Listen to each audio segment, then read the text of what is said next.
I did almost everything she and her family asked. The large house and white fence, a new car she had to have every 2 years, posing for the happy family photos and TV spots that her father uses on his run for governor this year. Oh, and we can't forget all her companions that his unfaithful daughter has had almost throughout our entire marriage. I would like to make it clear that I hate using harsh words, but she never charged them a penny. With that being said, let's begin, shall we? My name is Ryan Eckhart, now 37 years old. My body is in good health as I hit the gym, as well as working at the lumber yard her father owns. Even though I'm the assistant manager over the entire yard, I enjoy getting my hands dirty, helping out our employees in filling customers' orders. We also supply many construction companies and contractors as well. We're a well-known company servicing and shipping to the 5 states surrounding our area. Her name is Catherine Smith. She chose to keep her maiden name when we got married, a fact that would work in my favor later on. She has never had to work out as the plastic surgery daddy pays for makes that possible. A spoiled little gold digger who has a job in her father's political office that keeps her in the public eye. What I came to find out later is that every time I asked for time off to celebrate anniversaries, birthdays, and such, my boss would call her father to let her know I wasn't at work so she could reschedule the times with her companions accordingly so as not to intrude and embarrass them by catching them in the act. So then, how did I find out, you ask? My sister's husband had his parents coming in for a week's visit with them and their grandkids. Becky stopped by the Hilton downtown to arrange a room for them, as there wasn't a free room at their house. She stopped by on her lunch hour and saw my wife and 2 of her companions walk right past her and get into the elevator. As the door closed, she saw my wife behaving inappropriately with one of them. Becky was confused as it was 2 days before my wife's birthday. But 3 days earlier at their BBQ party, my wife's story was that she had to go out of town the week before and wouldn't return until 2 days after her birthday. While Becky was putting 2 and 2 together after she reserved the room for her husband's parents, she got a cup of coffee and sat down in the lobby to process what she had seen. Just as she was finishing her coffee, the elevator doors opened and out stormed my wife and her friends. My wife was on her phone. "Thanks for the heads up, Tim. Give Cheryl my love." Her companions were still acting inappropriately. "Look, you guys, the fellow left work early to surprise me before I said I was leaving. We'll have to do this another time when we have eyes on him to be sure." My sister had a feeling who Tim and Cheryl were, as she had met my boss from the lumberyard and his wife when they attended Harold T. Smith's political gatherings. 3 days later, my wife supposedly went out of town. It was a Sunday. Becky called to invite me out for lunch, so we met at a burger joint near her house. I arrived early because I hated being late for anything. Becky came in and I stood and waved so she could see me. "Becky, you're looking good, sis. So what's up with you?" "Ryan, I hope you've been well. Have you ordered yet?" I sensed something was wrong. My sister and I were like twins and not the 3 years apart like we were. I raised an eyebrow. "This isn't a social call, is it?" Beck just looked down at her hands, which were rubbing together. Our waitress came over for our order. "We'll have 2 sodas now. Give us a few minutes for our order, please." I gave her a half-hearted smile. We didn't start talking until after our drinks came and the waitress left us alone. Beck raised her face to mine and asked, "Are you happy with your life, Ryan?" I mean, truly happy? I hadn't been happy for a couple of months, since I began feeling something wasn't quite right. I wasn't going to tell her, though. I guess as happy as the next guy whose wife spends almost all of her time with her father on the campaign trail. I would like to have children at some point in life. Why would you ask me a question like that, Beck? She began crying as she pulled her phone out and slid it over to me. Just hit play. I did, and I froze. She took her phone back and pulled up another video that started just before Tim and Cheryl. She hit play before giving her phone to me again. I thought I didn't have anything to respond with. That's when I noticed water dripping on her phone and realized it was my tears. "Ryan, Mark's outside. He'll drive your car while you ride with me. I'm taking you to our place until you can think straight enough to get through this." She began crying hard. "How could this awful woman do this to you?" I wiped the tears off my face and then smirked as I realized no more were coming. I slowly stood and looked down at Beck, taking my handkerchief out to wipe her tears. "Keep it, Beck. Go with Mark back to your house and enjoy each other and the kids. I know what I want done and must begin seeing to it. Just know that I love you all no matter what happens." I forced a small smile on my face, kissed her cheek, and walked out. I walked over to my car and noticed Mark standing beside it. "There you are!" "Mark, she's not doing well. All she's doing is crying and getting louder about things. I need help getting her out of there. Come on." Mark took off at a run towards the front door of the diner when Beck stepped out. "Mark, where did he go?" He turned his gaze back to my car, and Beck's gaze followed his. They both stood there and watched as I backed out of my parking spot, dropped it into drive, and drove out of the parking lot and onto the street. I needed to find a place to think, but I realized I couldn't just disappear as Harold and his army of cronies would hunt me down. Where could I go? As you all know, fate sometimes lends a hand to those in need. While I sat in my car outside of a convenience store, a young man who had just robbed the store jumped into the passenger seat and put a gun to my head. "Drive, mother flipper," I remembered thinking, like this was going to make my day any worse. I turned my head to look at him. I had a wild look in my eyes, and his got a little larger when I said, "Yeah, jerk, let's drive," as I dropped the car into reverse and held the gas pedal to the floor. The car shot out backward into the busy street. We were hit first in the rear passenger quarter panel by a concrete truck, which in turn spun us around like a top into the other 2 lanes of traffic, getting hit multiple times as a result. I remembered hearing him scream, "Goodness, sweet Jesus!" I managed a small smile before I lost consciousness. The last thought in my mind was, "You're the one who said drive, buddy." I don't remember anything after that. I woke up in the hospital 3 days later, and when the feeling hit my brain as to how much my body was hurting, I prayed to God to let me go back to sleep. Didn't I have enough pain in my life already? I finally worked through the pain of trying to open my eyes, and a minute later I could focus enough to see Beck in a chair by the side of the bed.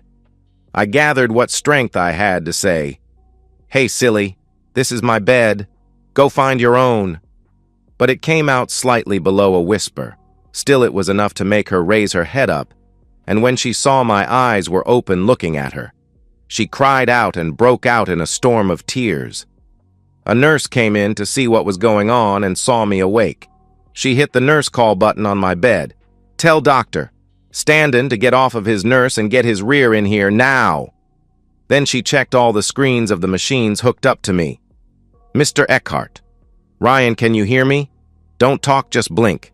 1 for yes, 2 for no." I blinked once. "Good. You have been in an accident and the oxygen is to help you breathe. So you can't talk yet, so please don't try. My name is Cindy Abbott.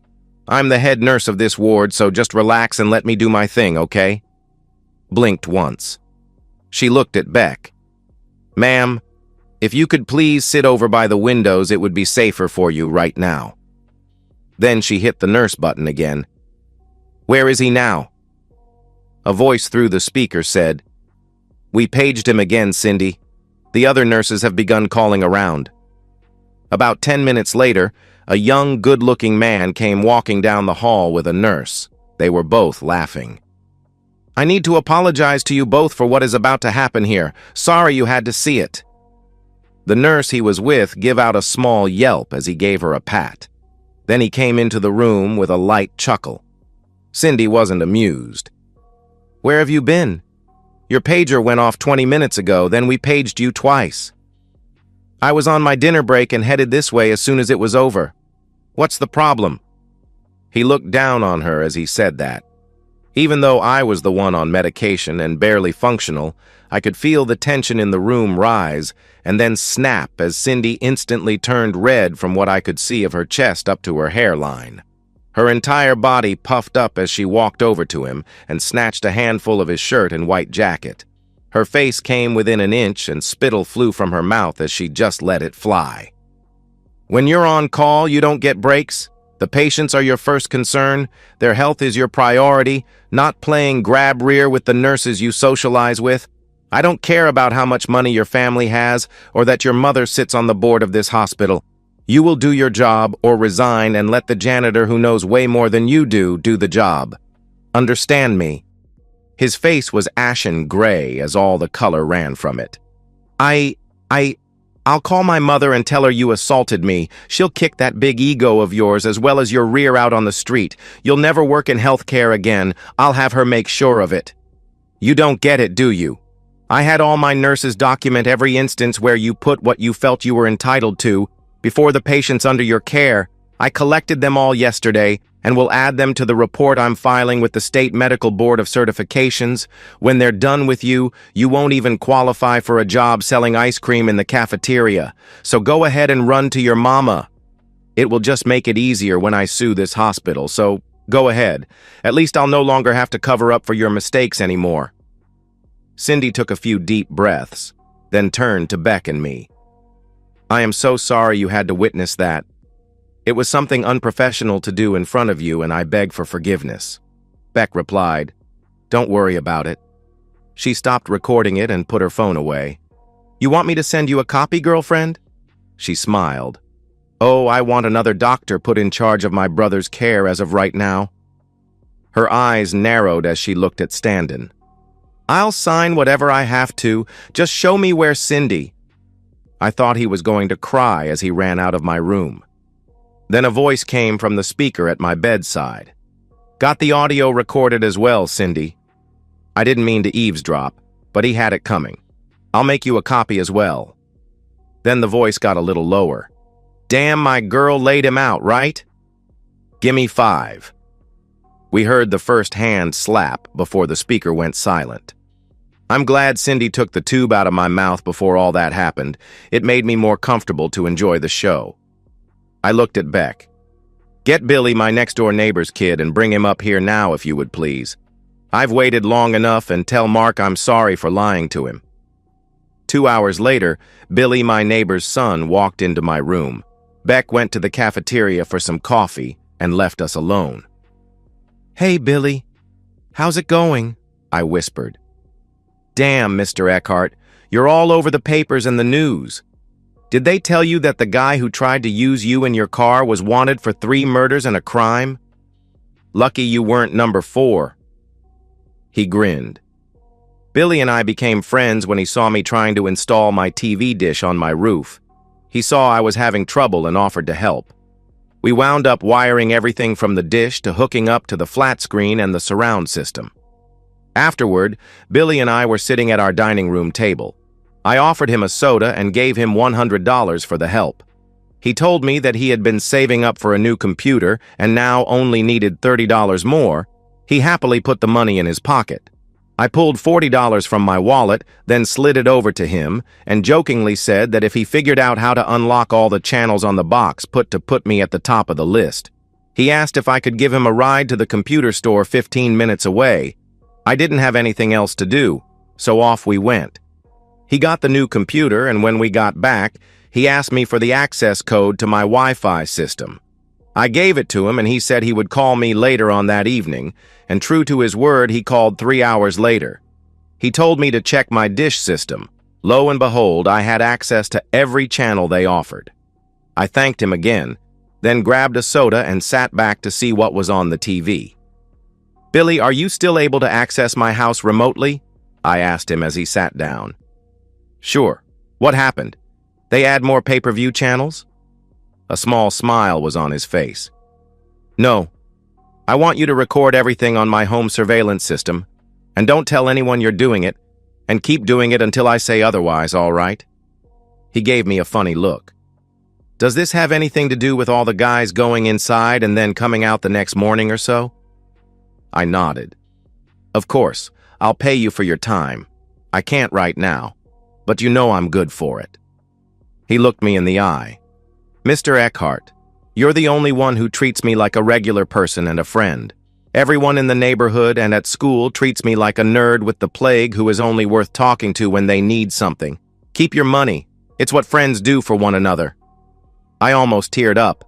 I'm an adult and get treated almost the same way, yet here was a 17-year-old kid who treated me like a fellow human being without wanting anything in return.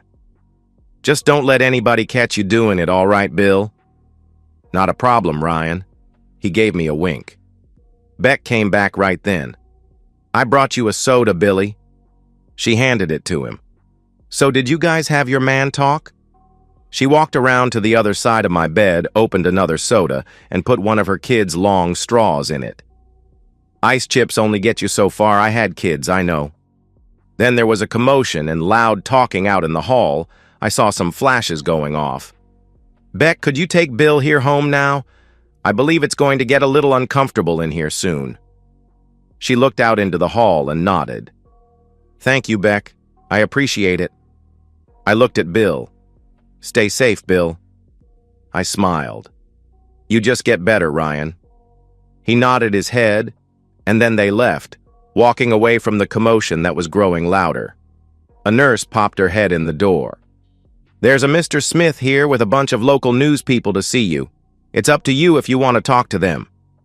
I shrugged my shoulders as best I could. "Guess it had to happen sooner or later. Let Harold in, but only with his private photographer.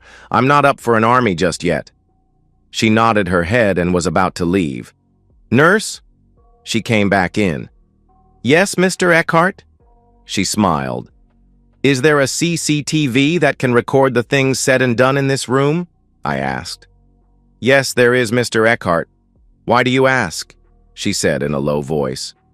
"Could you make sure it's recording now and up to after they all leave?" I sighed. "It would be my pleasure, Ryan." Then she left the room to convey my wishes. I sat back and took a couple of deep breaths, getting ready to weather the storm outside in the hall. About 10 minutes later, Harold and another man came into the room. "Well done, son. You brought that murderer to justice. I'm proud of you," as he placed a hand on my shoulder, then smiled for the camera. "I'll just bet you are." I did my own pose for the next camera shot. Harold's eyebrow lifted a little bit with that one. "So, how are they treating you, my boy?" He didn't miss a beat, a true politician if ever there was one. "I spoke to your doctor and he assures me you'll be out of here soon. We need more people in this state who aren't afraid to stand up to the crime in our streets." I looked down at the recorder running on the rectangular plastic table they give you so you can have a hard surface to eat or write on. "I have 3 questions for you, Harold. Go ahead, ask away, and I'll give you the honest truth." The look he had in his eyes was not as commanding as when he first came in. "First off, I'm not your boy." He backed up a little with that. "Then the second question is, which doctor are you talking about? The clown I had when I first got to my room has been put on administrative leave for gross negligent conduct, and they have yet to give me another doctor as of this moment. My third question is, why hasn't my wife, your daughter, hasn't been up here to see me or even call to ask how I was? I've been here just over 2 weeks already. Doesn't it seem strange to you, because it sure as hell does to me, being her husband and all? I'll bet she's really out there." I paused to let a few coughs out. "Campaigning for you, but you're here and I don't see her. Why is that, you think? Could she be at your office laying down the talking points of your next public rally that she's become too busy for her own husband?" I shook my head, then looked him dead in the eye. "I thought that honoring family was the cornerstone of your campaign. Damn, I must have misunderstood you when I stood next to you on the podium at your rallies. Perhaps you could set me straight on that?" I raised both my eyebrows while giving him a little smile as I awaited his response. His face was just about lobster red right then, and in a tight voice he said, "I'm not sure. Campaigning is very hard. I'll have to look into that." Oh, if looks could kill. I had to turn his screw one more time to get him where I needed him to be. You know, she could be at home washing the sheets on our bed, trying to get them clean for when I'm finally able to return home. What do you think? Is that what she's doing? I guess I could spend some time in a room at the Hilton downtown while she tries to get all those nasty stains out. Harold fumed as he turned and walked towards the door. When he laid his hand on the knob, I used my most politest voice possible. Does this mean no comment, or that our interview is over? I'm so confused now, days after the accident. His photographer stared at Harold's back during all of this and never noticed I had slipped the tape out of his recorder and put it back on the table. I pulled my phone out and called Sandy Jensen, the divorce lawyer that a friend of mine's wife had used in their divorce. He said, "She's a tough lady that once blood is in the water, she turns into the great white shark from hell. Just the one I was looking for." I called her and she said she had a cancellation at 9 a.m. tomorrow. I explained who I was and what I wanted. Then she said, and I quote, "Forget that. If it involves Harold Smith and his brood, I'll be over tonight. Does 8:30 work for you, Mr. Eckhart? Wait a minute, are you the one who married his daughter?"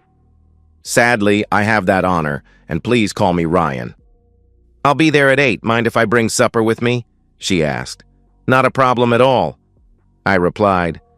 "I'll pay you extra if you could bring 2 grilled cheese sandwiches with you." "Deal." And then the call dropped off. I called Beck, and when she answered, I asked if Mark's nephew was still with the sheriff's department. She said he was, and I told her to ask him to take a few days off and spend them with her and her family. "What have you done that we would need protection, Ryan?" she asked me. "I just poked the bear and he didn't move, so I made myself a club." I chuckled. "You should have seen his face." "Ryan, sis, do you trust me?" "You know I do, with the exclusion of your choice of marriage partners," she replied. "Then trust me now and do it. Also, you might want to watch the news for a while. You'll know it when you see it." I blew her a kiss. "All right, but after all this is over, I'm going to demand an explanation." "You'll get it. Talk to you later." And I disconnected the call. It was 7:45 when I asked the duty nurse for a couple of fruit juice boxes. She brought them in 10 minutes later. Sandy Jensen walked into my room at 8:03. "Mr. Eckhart?" she asked me. "I am, if you're Sandy Jensen." I smiled. She pulled the tray over from the other bed and sat down at my bedside. The nurse came in to tell her visiting hours were over when I spoke up. "Could you please tell Patty that I asked her here and wanted her to ask if we could bend the rules this one time? Please, Kara?" "Okay, Ryan, I'll let it slide this time, only because it's you." She winked and left the room. Sandy looked at me and raised an eyebrow. "It's a long story. We just made a deal that she gets first date night when I'm free." She just smiled and shook her head. "Do you have something for me?" She pulled a bag out of her satchel she brought and gave it to me. To my shame, I put my face deep inside the bag and took a deep breath. If you have ever had hospital food for a while, you know that feeling. "Bless you." I placed the bag down at my side, furthest from the door. "All right, Mr. Eckhart, talk to me. What do you want me to do for you?" she asked. "I would love, not like, for you to draw up a divorce decree for me and my soon-to-be ex-wife. Then I want you to draw up papers for my father-in-law, Harold Smith, his wife, Margaret Smith, my boss, Tim Shepard, and his wife, Cheryl Shepard. They manage a lumber yard owned by Harold Smith, for alienation of affection. I figure it will cost me a pretty penny, but I don't give a hoot. The server will only have to take pictures of Tim and Cheryl because I want my wife and her family served on the podium at their upcoming campaign rally. It's going to be broadcast statewide, and that should cover it." Sandy spit up a bit of her drink, but caught it with her napkin. "You play nasty, and I like it. 6 years ago, Smith was mayor and did a land deal under the table for his frat brothers to get rich on. It came down to 4 of the homeowners refusing to sell. Smythe never offered to give them more money. He hired someone to burn their houses down one night. Thank God no one was hurt. But the insurance companies never paid them anywhere close to what their houses were worth. My grandmother died in a retirement community a year later, almost penniless. So in her memory, I'm going to do this at almost half the usual rate." "Why, thank you," I mumbled with a mouthful of grilled cheese. "It's too bad you don't have any pictures, videos, or audio. That would put a big nail in their coffins," she complained. I swallowed the food in my mouth. Actually, I do, as a matter of fact. With a Cheshire grin, what's your cell phone number? I then sent her both videos that Beck took in the lobby of the Hilton downtown. Then I gave her the tape I palmed of my interview with Harold. Lastly, I have to contact a friend of mine to see if my home surveillance system bore any fruit, so I'll have to get back to you on that. She looked at me and shook her head. You have almost enough evidence now that you could close this case on your own. You are one tough fellow, you know that? I could even marry you for dropping this one in my lap. You need to speak with my attorney, Blake Edwards. He has a copy of the prenup that Harold had us sign to protect their money and companies from being included in a case involving a divorce. But I seem to remember there was a no cheating clause in it as well. I gave her a smile. You sure you don't want to try this one? I'll be there to help you through it. She chuckled. I won't be there, as I believe my life will be in danger going forward with this. You should check to see if I could do a video conference call throughout the proceedings. I have no wish to be accidentally shot while crossing the street or anything like that, but I want to make sure that justice is served. I think I can arrange that. So when would you like them served? She asked me. I would like them to both be served at the same time. My ex's family on the podium and Tim and Cheryl during the company board meeting that will be happening at the same time. The rally will be held 3 weeks from now. Could you do all that in that time frame? 3 weeks is more time than I need. I'm going to really enjoy this one. She grinned. Please check with the judge about my video conference tomorrow and get back to me as quickly as you can. I grinned at her. I would prefer you contact me in person because I'm now dying for a grilled cheese and a steak burger from Steak and Shake. We both laughed. It was a pleasure to meet you, Ryan. I'll be seeing you tomorrow. I might even bring you a shake as well. She gave me a wink. Strawberry if you would. I grinned back. I thumbed the nurse's button. My guest has left, Kara. You have nothing to worry about, but thank you. She's just your lawyer, right? She left her card for us to call her if we ran into any unexpected trouble while you're here. I just laughed. Sandy came back the next evening with the news that the judge had approved my conference call once he found out who was involved in the case. She also dropped off my order, including the strawberry shake, God bless her heart. The day after found my new doctor sitting on the edge of the bed, telling me that the swelling had gone down to near normal at the base of my spine at my pelvic bone. Once I was capable of walking decently, I could walk out of there and go home. I cried.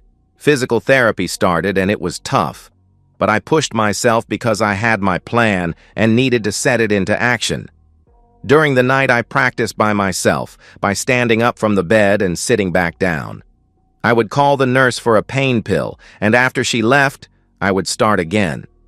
I began doing this 10 times, then 20, then soon it was 30 times. My nurse friends caught me one night, but instead of turning me in, they found me a walker and began helping me get stronger. A week passed, and I was able to walk with a cane, and believe me, I walked all over that hospital. When they couldn't find me, they wouldn't freak out. They would just come down to the children's ward and take me back to my room. You see, I loved children, though I thought I would never have any of my own. Finally, they told me that I was good enough to walk out of the hospital. Remember Kara? It seemed she wanted more from me than just a date, so I moved in with her at her townhouse. She kept working at the hospital and I worked on my plan. Bill had gotten me more than enough proof that my wife's legs worked like a revolving door than I could have ever hoped for. He even had a clip of my wife and her father arguing about her not going to see me to keep up appearances. She then screamed at Harold that if he didn't have the courage to make me go away, she would make one of her friends do it, and it would be a permanent solution. The next morning, I couldn't wait any longer. I called my nurse friends to have them add more security guards for them in case some bad things started happening. Then I had Bill give me the password to everything he had in the cloud, as well as access to the live feed at the house. I told him to keep his head down and his eyes open. Then I grabbed a few sodas and put them into a cooler on the floor next to the new laptop I had bought, along with 2 burner phones. I picked up the first one and called good old Harold. Hello? Hey, Harry. How's it hanging? He hated the name Harry. Ryan? You aren't still at the hospital, he mumbled. You're getting slow, dude. But you think you are a politician, so I guess it goes with the job, eh? I queued up the spot where my wife was arguing with him, then I let it play out. I just called to give you the number of my Swiss account so you can send me $5 million, jerk. Where are you? I sure as hell not going to give you any money, jerk, he yelled. Down, Harry, down, boy. Let me play you my next call to the FBI. I put the phone close to a speaker and hit play. Everything played out and each word came in crystal clear. Still with me, Harry, old boy? I didn't like the way you said that, so the price went up to $10 million. Shall I go higher or just make that call? You and your daughter really stepped into a pile of trouble this time. Don't you think so? You jerk! I'll get you! He yelled. Sorry you feel that way, buddy, but if there's a troublemaker in the pile, it would be your wife. Say hello to the FBI when they get there because I've so much more than your little chat with your daughter. I think I'll just give them all of it. And I hung up. I called back 45 minutes later. He answered on the first ring. Thinking any clearer now, buddy? I heard some breathing on the line. Is that your daughter I hear? Have her be quiet so we can hear each other talk, okay? Forget you, buddy. I should have handled you like I wanted to in the first place. Then we'd be set in the governor's mansion and you'd be gone. So testy, aren't you, lady? Least your father knows I'd be recording this call, so be quiet. It will cut down on the echo I'm hearing so I can hear Harry talk. And Harry? The price went up to $20 million since your daughter can't be quiet for even a minute. Sorry, guys. I have a call I have to take. Then I hung up again. I had already Googled to see who the top man in the FBI was for political corruption. I finished my soda, took 2 ibuprofen, and opened another soda. I called them again. They picked up right away. I gotta hand it to you, Harry. I don't know what you did to upset Agent Bellsworth so bad, but he really wants your posterior. I have him on hold on the other line, Harry. What should I tell him? Then I played a short segment of his wife calling her friends to extort money for his campaign. It's your call, old boy. What do I tell him? I'll catch up with you one day, Ryan. It's going to take a week for you to be sorry. Blah, blah, blah. He's waiting, I said. Give me the account number, fellow. I gave him the routing and account numbers. You got 15 minutes to make the transfer or I call him back. Then hung up again. He made it with 3 minutes to spare. Then it was time to call Timmy and Cheryl. Timmy, you old fellow, what have you been up to? Hopefully more than running the slush fund for Harry's money. I'm going to make you a one-time deal. If I hang up before it happens, you both will be having the FBI visiting the office as well as your home to take a peek into your walk-in safe you got there. Don't try to tip anyone off or call anyone because I've tapped all of the phone lines at the power station out front, and if my friend there sees his little meter registering a Wi-Fi call, it's all over as well. Do I have your attention? What do you want with us, Ryan? We haven't done anything to you, he replied. Nothing but kept your nose up my rear and call Harry or my ex-wifey whenever I was gone longer than I should have been, right? I was enjoying this. We had no other choice. You know what Harold would have done to us. He even sounded sorry just a bit. Well, the FBI is going to call me back in 20 minutes. If you and Cheryl don't wire $25 million from the slush fund to my Swiss account before then, well, I guess I'll just have to tell them everything I know. I hope you enjoy the rest of your lives being members of Club Fed. I'll be watching the account and then I gave them the routing and account numbers. Remember, 20 minutes or all you'll see of your kids will be pictures that their adopted parents send you in prison. You know what? Make it $30 million. I hate having to listen to whiners. Then hung up. While I was waiting, I moved Harry's transfer to another account I had set up. You never can trust thieves, am I right?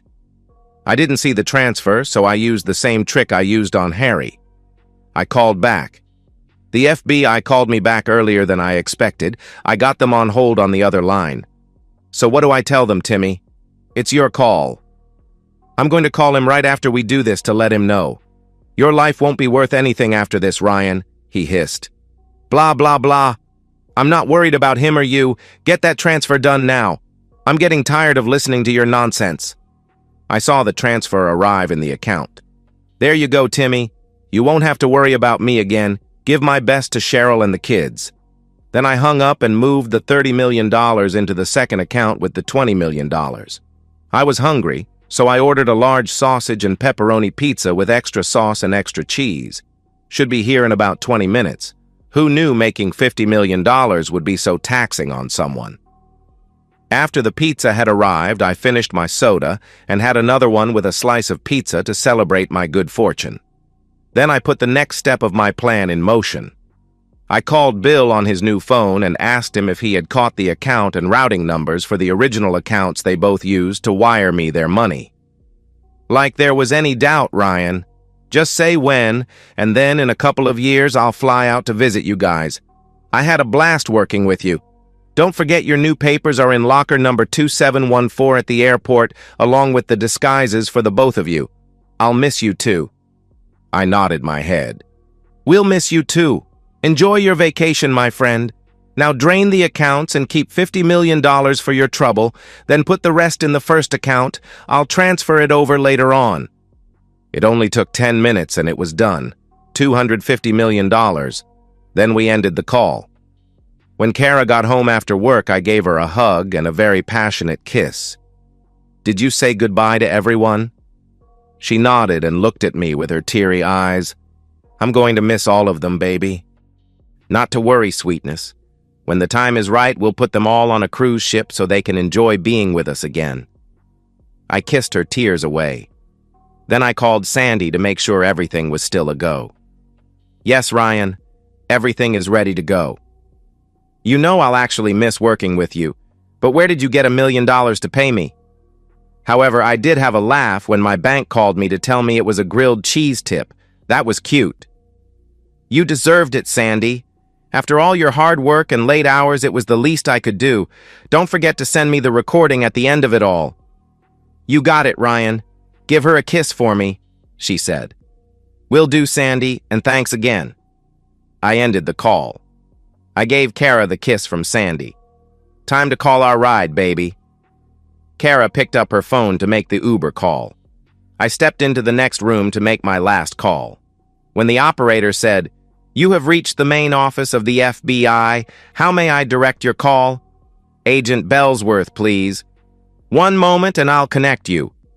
I watched the world news from Portugal. I laughed the entire time as they showed the young blonde with a t-shirt saying, "Save the planet," on the podium handing out those manila envelopes. She smiled all the time. Then when she was done, she smiled at the camera and held her hand up showing the peace sign. "Peace out, everybody." Then she walked off the podium. We had hung white sheets in a three-sided position for background in the basement of our new house. I sat looking at a camera that the police provided as well as the monitor sitting next to it. An officer sat behind it all to make it legal. For once, I didn't have to stand when I heard the bailiff say, "All rise. The court is now in session. The Honorable Yuga Mackenzie presiding." I answered the questions the judge and both attorneys asked me. Then I was a free man. Then suddenly it sounded like all hell was breaking loose in the courtroom. The policeman had already disconnected the camera, but the monitor was still connected, but showing a picture on its side lying on the floor. All three of us were watching it getting more confused until someone cut it off. Then my phone rang 15 minutes later. It showed I had a text and an email from Sandy. Her text read, "Don't ask, just put it on your TV." I looked at my fiancé, then cast it onto the flat-screen TV. The screen erupted in what looked like a free-for-all inside the courtroom. We watched as a man approached Harold. "Mr. Smith, I'm Agent Bellsworth with the FBI. Both you and your entire family are under arrest on federal charges of..." Harold pulled his hands back and pushed the agent away. Then another agent shot him with a taser. They handcuffed him while he was flopping around on the floor. Catherine, my now ex-wife, rushed the agents who had tased and cuffed Harold and was pepper-sprayed by a female officer close by. She cuffed her while eyes filled with tears as a result of being sprayed. Harold's wife stood up and tried to escape the courtroom in the ensuing crowd, but was met by 3 large agents. She just raised her head up and extended her hands as they cuffed her as well. Judge Mackenzie was banging his gavel till it broke. You could still hear him say, "Order! I am a federal magistrate and I will have order. The case of the Smith family versus the state will continue as soon as they recover and their counsel have arrived." They stood Harold up and had flushed my ex's eyes with enough water to stop the burning. Then Sandy walked over to the two of them.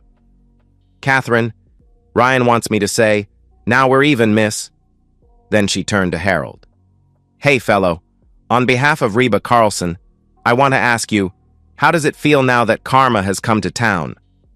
Then she turned around to the camera and posed for a self-picture with all of them.